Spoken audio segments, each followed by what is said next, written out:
Hello mga kaigo, welcome po sa ating YouTube channel na Criminology Talks. Mga kaigo, bago muna, bear with me na lang kung meron kayong mga maririnig na outside noises kasi nawawala yung wireless mic natin. Hinanap natin kanina, wala. So sana mahanap natin ano. Okay, so mga kaigo, andito na po tayo sa number 12 na review/lecture. Bakit po review and lecture? Kasi lecture para din po ito sa ating mga criminology students, and review kasi para din ito sa ating mga criminology reviewees preparing for the board exam. Ulitin ko mga kaigo, ang mga topic na dinidiscuss natin ngayon, dinidiscuss natin sa YouTube natin, ay yung mga topics po na galing po sa Table of Specification. Sa mga hindi po nakakaalam mga kaigo sa Table of Specification, ito po yung kung saan kinukuha ng ating mga board examiners or yung mga gumagawa ng tanong sa mga tanong nila. Kumbaga sa bahay kasi may blueprint. So dito sa board exam ng criminology, may blueprint din, which is the TOS. Okay? Tulad ngayon, ay didiscuss po natin mga kaigo is yung crime. Okay? Yung crime mga kaigo, isa lang yung topic yan. Okay? Pero wag nyo pong intindihin lang yung definition ng crime. Kasi marami pong sakop ang crime. Kasi itong topic mga kaigo, andito sa TOS. Okay? So itong table 1.1, tapos na po natin ito mga kaigo. Okay, tignan nyo na lang sa videos natin. So dito sa 1.2, ito na yung topic natin na pinakalas dito. So tapos na natin yung deviance, yung norms, yung laws, mala inset. Tapos na natin po yan na-discuss. Tignan nyo na lang sa mga videos natin. Tapos na natin ang mala prohibita. Tapos na natin din ang consensus, conflict, and interaction list. Kaya andito na tayo sa crime. Okay? So ito po ang pinaka last topic dito po sa 1.2 table, sa table of specification. So sabi ko kanina, ang mga topic natin, kinukuha po natin dito sa TOS na tinatawag or table of specification. Okay? Okay.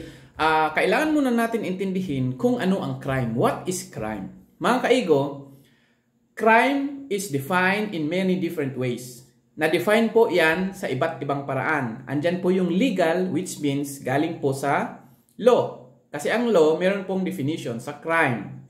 Meron ding psychological definition. Ibig sabihin, dinefine po sa psychology kung ano ang crime. Meron ding sociological definition. Ibig sabihin, dinefine ng sociology. Okay, unahin po natin yung legal definition. Ibig sabihin, pag meron kayong naririnig mga kaigo, na legal na word, legal, it talks about the law. Okay? So, defined by the law. So, ito ang definition ng legal definition. Crime by law. Sabi dyan, it is an act or omission in violation of public laws forbidding or commanding it. Dito sa definition mga kaigo, dalawa pong paraan kung paano mag-commit ng crime. We have the act and omission. So, isa-isay natin Pag sinabi pong act, shortcut po kasi yan ng action. Ibig sabihin, ito yung ginawa mo. Okay? Ang batas kasi mga kaigo, nagbabawal yan. Kung ginawa mo yung pinagbabawal, act na po yon. Yan. Ito namang omission, ito naman yung hindi mo ginawa. Okay? Ang batas kasi, inuutusan din tayo na gawin ang isang bagay. Pag hindi mo namang ginawa, omission ang tawag doon. Crime by omission. Okay? Itong hindi mo ginawa, tulad po ng murder, itong ginawa mo mga kaigo, tulad ng murder, that is an act. Okay, yan po ang example. Homicide, robbery, theft, napakarami pong crime by action. Okay, ito namang omission, ibig sabihin, hindi mo ginawa. Tulad ng tax evasion. Kasi sabi ng batas, magbayad ng tax. Okay, kaya lang hindi mo ginawa. Sa Revised Penal Code mga kaigo, if I'm not mistaken po dalawa lang po ang crime omission sa Revised Penal Code. Yung number 1 mga kaigo is yung misprision of treason. Ito yung may alam ka na nagbabalak mag-commit ng treason. So sabi ng batas, dapat sabihin mo sa kinaukukulan. Okay? Pag hindi mo ginawa, pwede ka pong makasuhan ng misprision of treason. Kasi omission yan, hindi mo ginawa.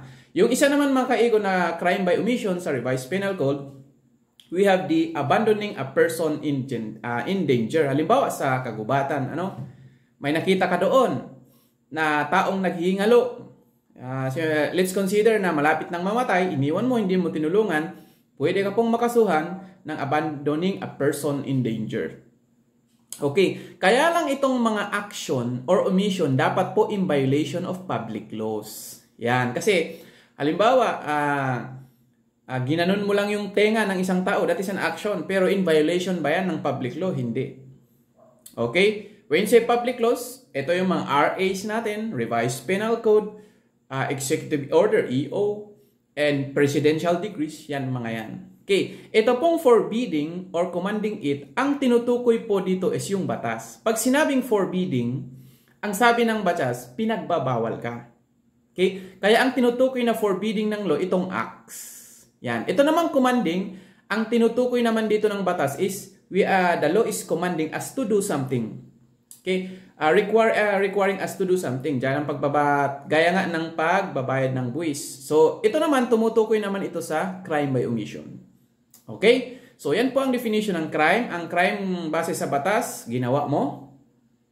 At saka hindi mo ginawa. Pero dapat, in violation po yan ng public laws natin. Yung mga batas natin. So, yan po ha. Ito naman yung sociological definition. Pag sinabing sociological, sociology. Okay? It talks about the society and the people. So, paano ba dinefine ng sociology ang crime? So, ito po yun. It is an act that is unacceptable in its social definition. Sa society kasi mga kaigo, meron po tayong ina-accept na standard or ethical standard. Yung majority ng tao, ina-agree nila na tama yan. So, ang tawag po natin sa mga yan, mga norms na tinatawag. Okay, kapag may ginawa ka na against doon sa norms, okay, that is ang tawag yan, anti-social behavior or anti-social acts. So, ganun po ang krimen. Ito yung sa sociology to tayo ha. Ito po yung action na ginawa mo. Meron kang ginawa na hindi acceptable sa society. So, ibig sabihin, okay, halimbawa po, pumatay ka. That is unacceptable to social definition. Okay, hindi lang po violation ng batas. Kasi itong sociological, hindi po kailangan na ang act na ginawa mo ay violation ng law. Basta po, meron kang ginawa na hindi katanggap-tanggap sa society, sabi ng sociology, is crime na po yan. Considered na po yan na crime. So, halimbawa, naghubad-hubad ka, naglalakad sa kalsada. That is unacceptable to social. Hindi naman normal ang ganun. Kasi ang ina-accept natin, pag lumabas ka, may damit ka. So, yun po ang sabi ng sociology. Ngayon naman sa psychological definition ng crime, mga kaigo, when you say psychology, it talks about behavior, how a person thinks, or how a person behaves. Okay? Behavior.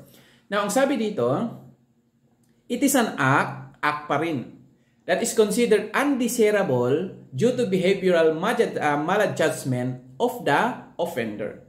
So, ibig sabihin mga kaigo, kapag merong ginawa ang isang tao na dahil sa may problema sa kanyang behavior or may problema sa kanyang pag-uugali, then crime po yan based from psychology. Sabi din dyan, it is an act caused by maladaptive abnormal behavior.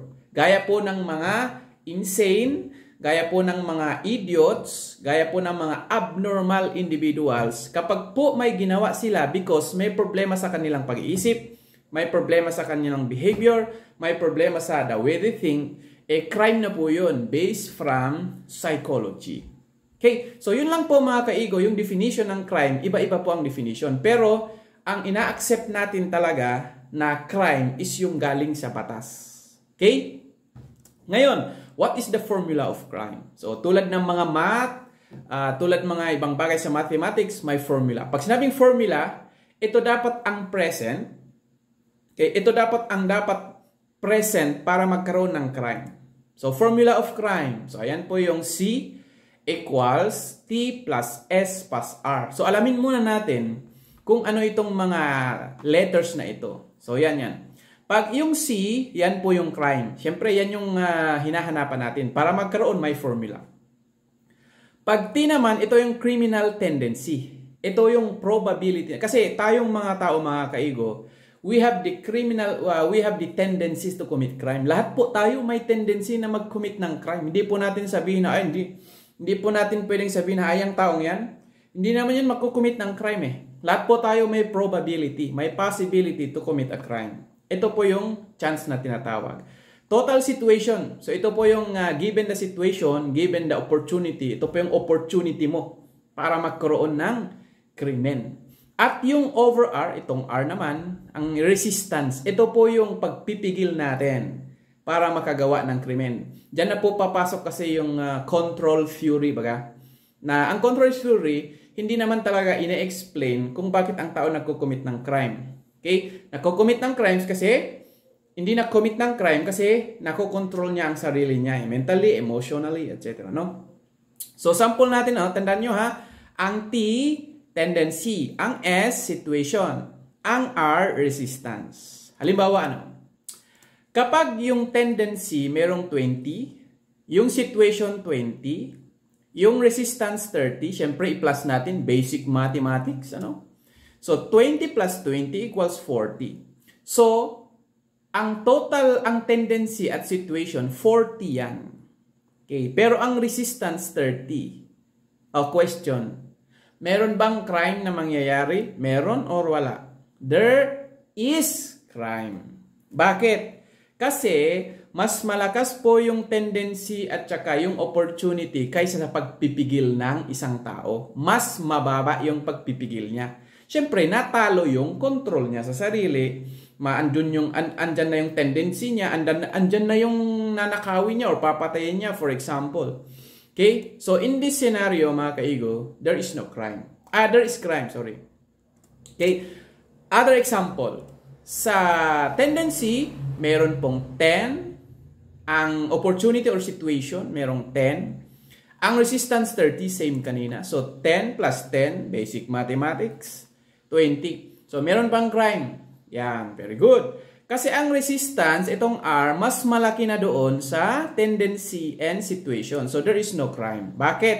Ibig sabihin po, napigilan niya ang sarili niya kahit andyan pa yung opportunity sa harap niya. Kahit mas malakas pa yung tendency niya. Siguro nakakita ng, alimbawa nito may nakita akong cellphone. Okay? Siguro yung cellphone na yan, mas mura kaysa cellphone ko. Kahit andyan yung opportunity, hindi ko kukunin kasi meron naman ako. So, nakakatulong yon para sa kanyang self-control. So, hindi walang nagkaroon ng krimen. O vice versa. Merong cellphone, mas mahal kaysa sa bagong cellphone. Okay? Nakaka-influence yun para sa self-control na tinatawag. Siyempre, natalo na. Andyan na mahal na kinuha na. So, yan po mga kaigo, ang formula ng crime. Okay? So, dapat talaga lahat ng tao alamin yung paano mag self-control para hindi maka-commit ng crime in the future. So, what is the triad of crime? So, ang triad of crime, mga kaibigan, si Tri-3, okay? Tinatawag din itong anatomy of crime, tinatawag din itong triangle of crime. Gaya po ng fire, di ba? Sa fire technology and arson investigation, meron ding 3 elements na kailangan para magkaroon ng isang fire. Okay? So, we have the fuel, the heat, okay? And fuel, heat, and oxygen. So, pag nagsama-sama po ang mga yan, magkakaroon ng chain reaction at meron ng fire. So, tulad po ng crime, merong 3 elements din na dapat present para mangyari ang isang krimen. Kasi kung wala ang isa, wala pong crime na mangyayari. Kung wala yung dalawa, mas lalo na walang crime nang mangyayari. So, tandaan ninyo dapat present yung 3. So, imagine, kaya nga, triangle of crime So, imagine there's a triangle of crime. 3 elements are needed for crime to happen. Number 1, motive. Or ito po yung desire. Okay? Opportunity. Yan. Or ito po yung chance. Chance mo na. Instrumentality, we have the ability. Tandaan mga kaigo, na-expand na po ang meaning ng mga elements na ito. Tignan nyo ang ito instrumentality. Dati, ang pagkaintindi dito is, ito yung gagamitin ng isang tao para makakumit ng crime. Halimbawa, murder, kailangan niya ng baril. Pag theft naman or robbery, kailangan ng susi. Okay? And the likes for that matter mga kaigo. Ito naman, tumutukoy naman ito sa ability. Okay, pag sinabing instrumentality, andin pa rin yung gamit, pero tumutukoy na din ito sa capability ng tao na yan. Pag nag-commit siya ng crime, meron ba siyang capability? Tingnan niyo pag libel, pag sinabing papatayin kita, okay, tinitignan po ng batas kung yung nagsabi ng mga yan, meron ba siyang capability na ipatupad yung sinabi niya na papatayin kita. So ang tinutukoy po doon is instrumentality or ability. Kasi kung walang ability, walang maniniwala sa'yo na kaya mong pumatay. Wala kang alimbawa, nagnakaw. Example lang ito putol ang dalawang kamay. May capability ba siya para magnakaw? So it seems impossible. So for example lang po yan. So sa motive, ito na po yung moving power which impels one to action for a definite result. Ibig sabihin, ito po yung nagtutulak sa tao. Okay? Halimbawa, revenge. Yan. Gusto mong makaganti sa isang tao, that is already a moving power na tinutulak ang isang tao para mag-commit ng crime. Ano pa? Yung halimbawa, gutom na gutom ang isang tao, selos, etc. And the reason. So, sabi ko kanina, nag-expand na po kasi ang meaning ng mga elements. Hindi na tulad noon na nakafocus lang dito sa moving power. So, ang isang definition, the reason or cause a person or group person will perpetrate. Ito po yung reason. Ito po yung cause. Ito po yung dahilan bakit ang tao nag-commit ng crime. So, tumutukoy po ito sa motive and desire. Okay? So, I hope na nag-follow kayo sa ating discussion kasi we are explaining in a easiest possible way na maintindihan nyo. Kaya halimbawa, gusto mong magkapera, so nag-commit ka ng crime. Gusto mong makaganti, that is a reason, dahilan. Okay? No need naman to expand yung anong ibig sabihin ng dahilan. Kasi ito ang dahilan mo, motive. So yan po ang kailangan isa na present. Number 2, opportunity. Yan. Ito po yung condition of place, person, and time. Halimbawa, place. Yan. Naalala nyo si Utlum, di ba? Yung nagnakaw ng cellphone, nakunan ng CCTV, opportunity yon. Bakit? Yung target, yung cellphone, andun sa labas. Tapos, wala pang nakakakita. Yun ang condition ng place. Okay? Ito namang person, Ito namang person, meron kang nakitang maraming borloloys sa kanyang katawan, merong necklace na gold, nag-iisa lang sa naghihintay ng tricycle, walang tao, kayo lang dalawa. So that is opportunity sa tao na yon. Sa time naman, gabi pa at saka madilim. So pag sinabing opportunity, ito po yung tsansa. Yan, that is the time, okay, that is availability of place, person, or time na pwedeng i-commit. Ito yung wala nang bantay, wala nang makakapagpigil sa'yo. Walang pulis, walang tao, etc. So yan po ang opportunity. Okay. Ang number 3 elements is instrumentality or ability. Ito namang the means or implement used in the commission of crime. So, ibig sabihin, ito naman yung paraan kung paano i-execute ang isang krimen. Ito din yung person's offender's ability or potential to carry out. So, ito yung sinasabi ko kanina, nag-expand na yung meaning, So, pag sinabi natin instrumentality, yung kakayahan ng isang tao na i-execute ang isang bagay. Okay? Kasi halimbawa, nakakita ka ng taong maraming borloloys. Yan. Tapos ang tao na yan, masel-maselan. Tapos ikaw, halimbawa, hindi naman masel-masel, maliit pa. So, there's a tendency, wala kang capability. Bakit? Ano ba? Hinabol ka, mahabol ka talaga. Okay? So, yan po ang ibig sabihin ng instrumentality. Okay? So, itong tatlong ito, motive, opportunity, instrumentality, kailangan po itong present para may krimen na mangyari. Pag wala po yung isa, mga kaigo, wala pong mangyayari. Halimbawa, andyan yung opportunity, may ballpen dyan. Sa klase ninyo, may ballpen na naiwan. Okay? Wala ka naman motive para kunin So, iwan mo lang dyan. Nakuha? Okay. Opportunity. May motive ka. May kakayahan ka. Pero, wala namang opportunity. May naiwan man na ballpen, ang dami makakakita. And same with instrumentality. You have wala kang capability. Okay? Ngayon, may tanong ako sa inyo mga kaigo. Presence of CCTV. Makakapigil ba yan sa pag-commit ng crime? Yan, sagutin ninyo. Okay? So, ito po yung mga, so I hope nakuha ninyo itong 3 elements of crime. motive, opportunity, and instrumentality. Nilalagay ko po yung other term kasi sa mga ibang sources, desire, ability, chance, yan po yung term na ginagamit nila. No? Okay, classification of crime. Okay, itong classification of crime, marami po kasing classification of crime. We have the criminological classification, we have the police classification, we have the legal classification. Ano ulit ang tinutukoy na word pag sinasabing legal? We have the law. Okay, unahin natin yung criminological definition. Pag sinabing criminological, syempre, tayo mga criminology, yan ang classification or types of crime. So we have the criminological definition. We have the acquisitive crime and extinctive crime. Okay, mga kaigo, ito po yung, ito tinuturo ko rin sa ating mga estudyante. Ang mga terms kasi, pwede nyo naman yan maintindihan sa word na nagamit eh. Tignan nyo sa theories of crime causation, Kasi pag pinasa mo ang definition ng theories, halimbawa hindi mo naintindihan. Okay, pwede kang pumunta doon sa word na nagamit at pwede mong intindihin. So let's go to sa example. Example is social disorganization theory. Yan. Ano ang social?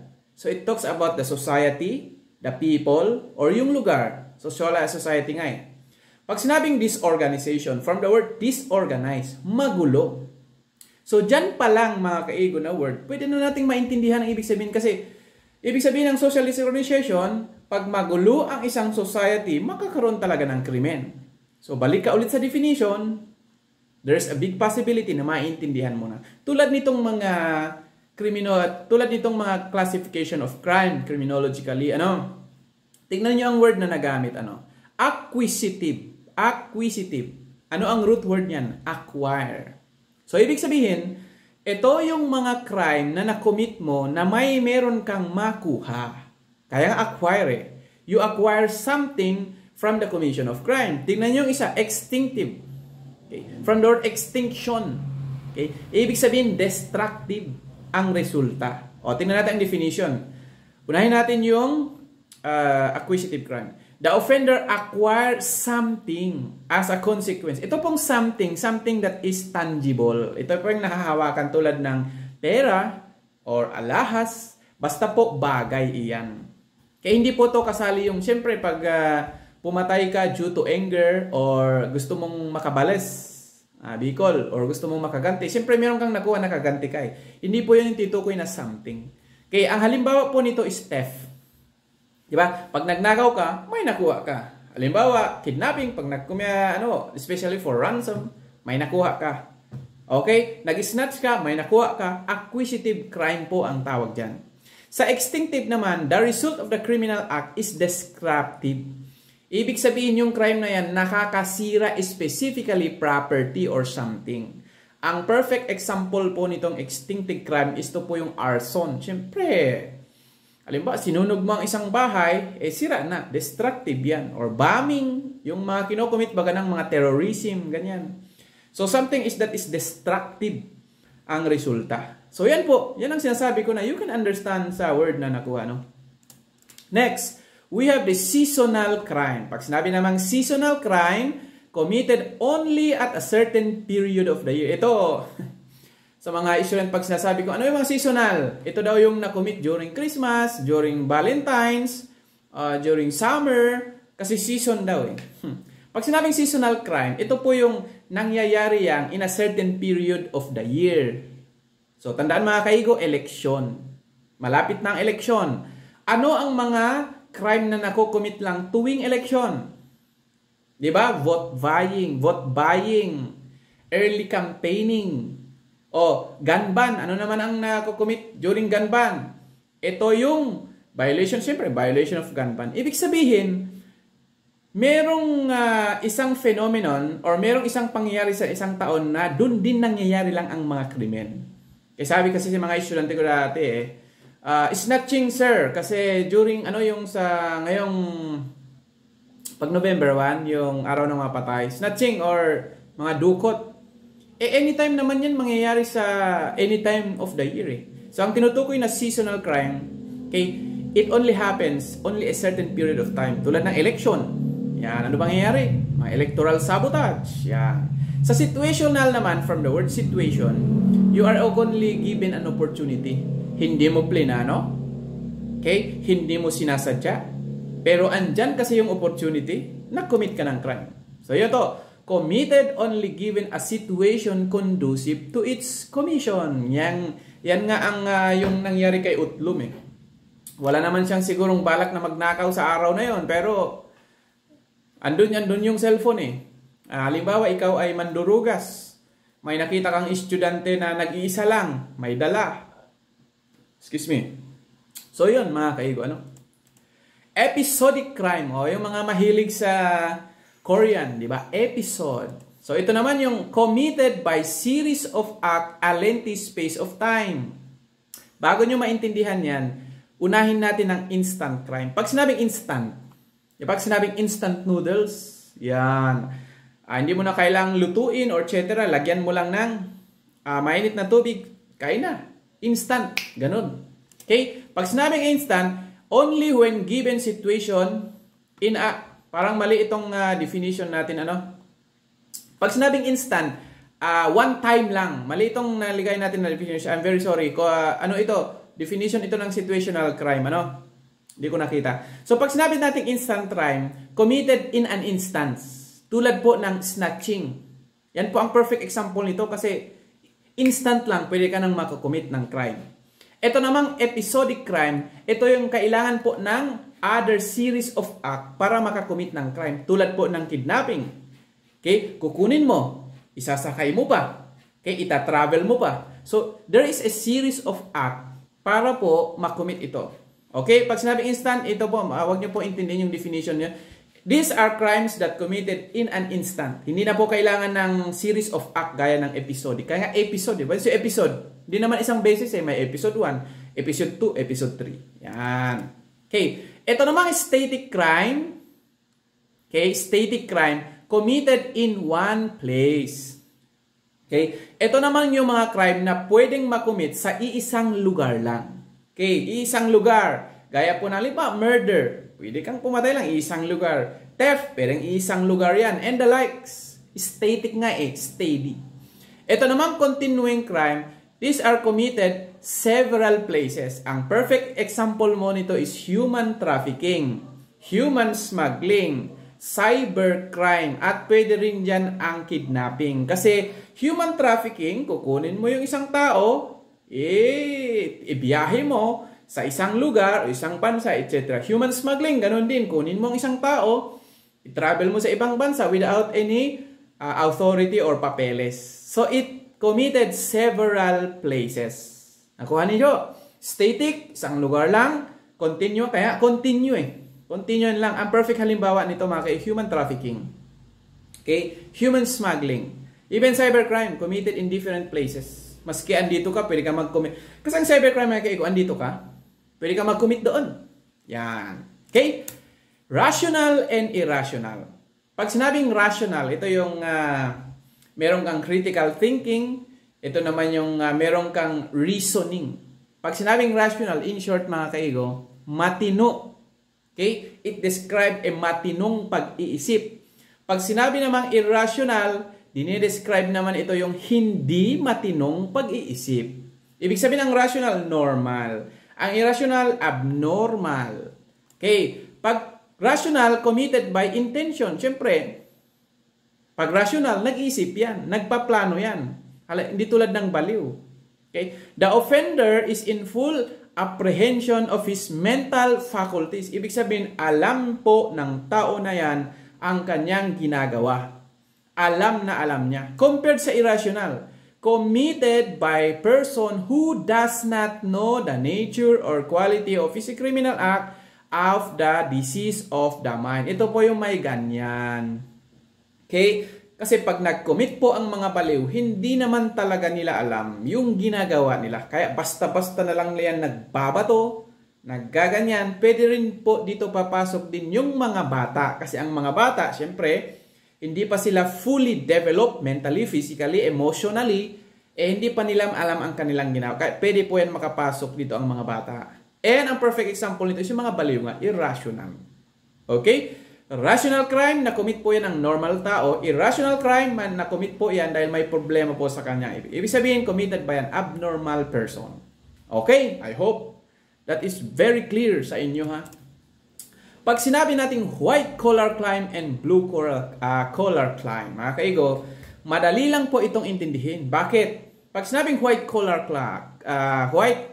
crime, sino ba ang mga madalas gumagamit ng white collar, literal na white collar, di ba? Yung mga mayayaman, yung nasa taas. Pag blue collar naman, di ba? Nasa mahirap. Okay, tingnan natin.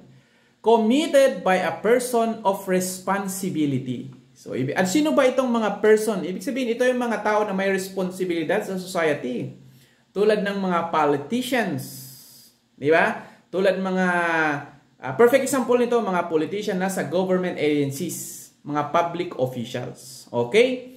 Sila po ang nagko-commit ng white collar crime. Upper socio-economic course or ito yung mga mayayaman. Kaya lang ito, tignan ninyo kasi mamaya meron tayong tinatawag na upper world crime. Baka malito kayo. Itong white collar crime, ito po yung mga tao na nagko-commit ng crime na may kinalaman kasi sa trabaho nila. Perfect example nga, politicians. So, because of their position, nakaka-commit po sila ng crime.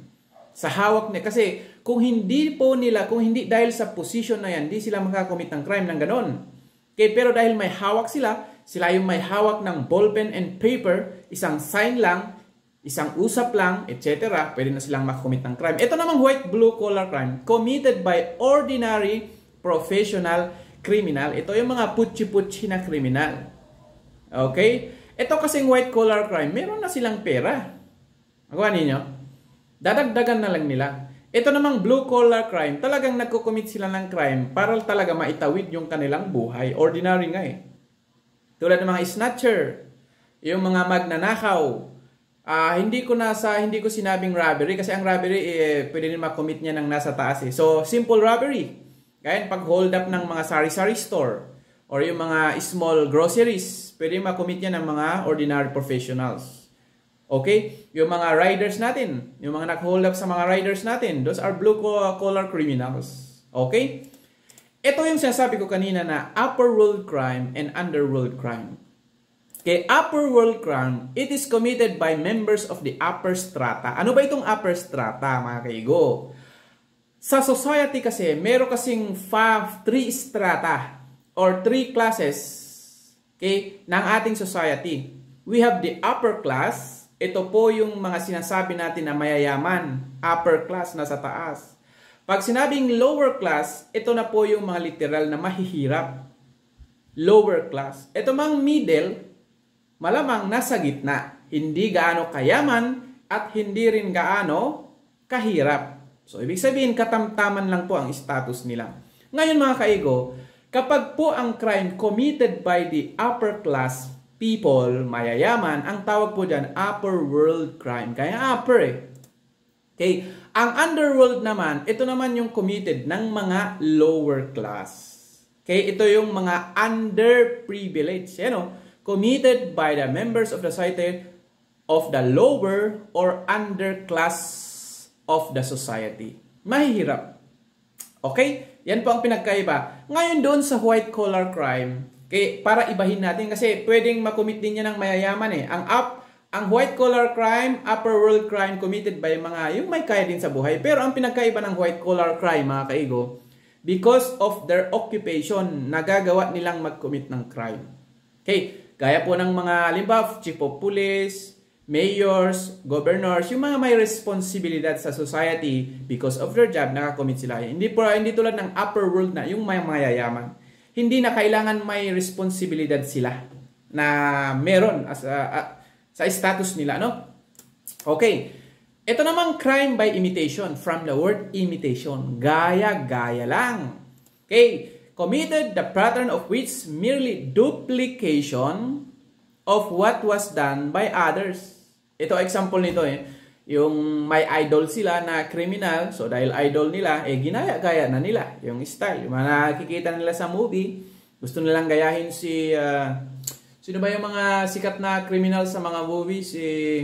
Sa fingerprints, yung pinalitan, yung inerase na ang kanyang fingerprint through the use of acid, yung police character, Okay, iba naman si Robert Pitts kasi ito yung kumuha ng skin sa kanyang chest, nilagay niya. Siya talaga yung a man without fingerprint. Okay? So, gaya-gaya lang. Gusto nilang gayahin, nag-commit ng crime. Crime by passion, ito naman yung mga nag-commit ng crime because fit of passion, anger, jealousy, and hatred. Yan po yung mga crime by passion. Nagselos, pinatay, crime by passion. Okay? Nakipag-away, nagalit sa isa, pinatay, okay? Crime by passion yun. So, ayaw niya ka sa kanya, yung mga away-away, ganyan. Yung mga mga kaigo, yung mga nangyayari na patayan dahil lang sa trapiko, yung mga road rage na tawag, crime by passion yun kasi nag-away silang because of anger sa isa't isa, nagpatayan. Hindi naman sila magkakilala, hindi lang sila mag-apangag-anak, doon lang sila nagkakilala dahil nagkagit-gitan sa kalsada, ayun. Nag-away, nagbarilan, naglabas ng baril. Nakikita nyo naman sa social media, merong nagkasa, merong tinutukan, merong talagang binaril, merong sinagasaan. Those are crime by passion. So sa magkasintahan din dahil sa selos, pinatay, crime by passion. Okay? And we have the service crime committed by rendering some service or satisfying desire of someone. Okay, ang halimbawa nito, ito yung mga hitman. Okay? Halimbawa, yung isang politician, meron siyang hitman. Okay? Para patayin yung kanyang kalaban. So, nag-commit siya ng crime because nagbibigay serbisyo siya doon sa amo niya. O halimbawa, mga business people, meron silang hitman. Gusto nilang i-eliminate yung business ng isa. Papatayin nila yung kalaban nila sa business. So, bibigyan sila ng service. Siyempre, may mga reward yan. So, rendering some service or you are satisfying. Ibig sabihin, pumatay ka dahil may nagutos sa'yo, binibigyan mo lang siya ng serbisyo. Okay? So, yan po ang service crime. At, ayan po mga kaigo, ang mga classification of crime criminologically. Okay. Ito naman yung mga police classification of crime. So, bear with me ha. Mahaba itong discussion natin. Police classification. So, we have index crime and non-index crime. Itong term na ito, mga kaigo, ay ginagamit lang po ng mga pulis. Okay? Kasi, pagdating sa mga lawyers, sabi kasi nila, wala namang index crime tsaka non-index crime. Malamang, legal classification ang alam nila. Sa pulis kasi, may index at tsaka may non-index. So, pag sinabing index, these are serious in nature and which occur with sufficiency and regulatory. Ibig sabihin, mga kaigo, serious in nature. Ito na lang naintindihan ninyo, serious in nature. Ano ba yung mga crime na serious? Just like murder, homicide, infanticide, rape, robbery. So those are index crimes, sabi ng mga pulis. Non-index crime naman, ito yung mga crimes in violation ng mga special penal laws. Or ito yung mga crime na hindi masyadong serious in nature. Gaya ng vagrancy. Yan, di ba? Or yung mga crime against morals. Or yung mga crimes in violation of ordinance. Okay? Para maintindihan nyo mga kaigo, ang index crime, ito po yung mga nasa revised penal code. Okay? Index crime po ang mga yan. Pero hindi lahat ng nasa revised po index crime po. Non-index crime, ito naman po yung mga hindi seryosong crime. Ito naman po yung in violation of special penal laws outside the revised penal code. Okay? Pero hindi po lahat ng crimes committed under special penal laws ay index. Okay? Basta ang tatandaan ninyo, pag seryoso ang isang krimen, index. Pag hindi seryoso ang isang crime, non-index po yan. Okay? Tulad ng mga scandals. Okay? Alarms and scandals, those are non-index crime. Yung mga simple crimes na tinatawag. So yan, dalawa lang ang police. Ito naman yung legal classification. Mga kaigo, ang legal classification ng krimen ay matatagpuan nyo po yan sa Revised Penal Code Book 2. Yan, kasi dalawa ba yan? Book 1 and Book 2. Okay? So marami po yan. Andyan yung crimes against national security and the law of the nation tulad ng treason, espionage, piracy, and the likes. Andyan din po yung crime against the fundamental law of the state. What is the fundamental law of the state? We have the Constitution. Or the 1987 Philippine Constitution, tulad ng arbitrary detention, violation of domicile, and the likes. Okay. Andyan din yung crime against public order. Ano ba yung crime against public order? Andyan yung rebellion, yan, sedition, and coup d'etat. Yan, di ba yung spelling ng coup d'etat? Coup d'etat and the likes. Andyan din yung crime against public interest tulad ng forgery, falsification, fraud. Andyan din yung crime against public morals. Ano ba yung mga public morals? We have the gambling and betting. Yan, we have vagrancy. Wala po tayong crime na prostitution. Pwede po siya makasuhan ng vagrancy. Okay, kapag legal po ang gambling, gaming na po yan, no? Pero pag illegal, gambling or betting. So, bawal po ang mga pustahan sana, pero sa social media, tulad ng bilyar, etc., basketball, those are crime against public moral sana. Bawal ang mga yon. Crime committed by public officers. Kasi tatlo yan, tulad ng malfeasance, misfeasance, nonfeasance. Okay, nonfeasance, misfeasance, malfeasance, halimbawa po niyan is yung graft and corruption. Kasi may dapat kang gawin sana pero hindi mo ginawa. May hindi mo dapat gawin pero ginawa mo. May ginawa ka pero improper. So yan po yung misfeasance, malfeasance, and nonfeasance. Crimes against person, yan, sikat na yan. Murder, rape, physical injury, infanticide, homicide, parricide, riverside, side-by-side, mga ganyan, no? Crime against person, tawag dyan. Crimes against property, we have robbery, theft, and ang dami, arson, ganyan. Crime against personal liberty and security. So, ang dami pong legal classification, ano? Andyan yung illegal detention, andyan yung kidnapping, kaya nga liberty. Ito yung krimen na inaalisan ka ng liberty. Andyan yung crime against chastity, ano ba yan? Concubinage, adultery. Dati kasama po dito sa rape ang crime against chastity, pero ginawa na po yan crimes against person. Okay? Andyan yung crime against civil status of person. Siyempre, ano ba yung civil status? Yung marriage. Andyan yung bigamy, other illegal marriage. Okay? Andyan yung crime against honor, mga kaigo. We have the libel. Yan. Sikat yung online libel. Okay? Ito na yung madalas ginagamit laban sa mga kritiko, for example.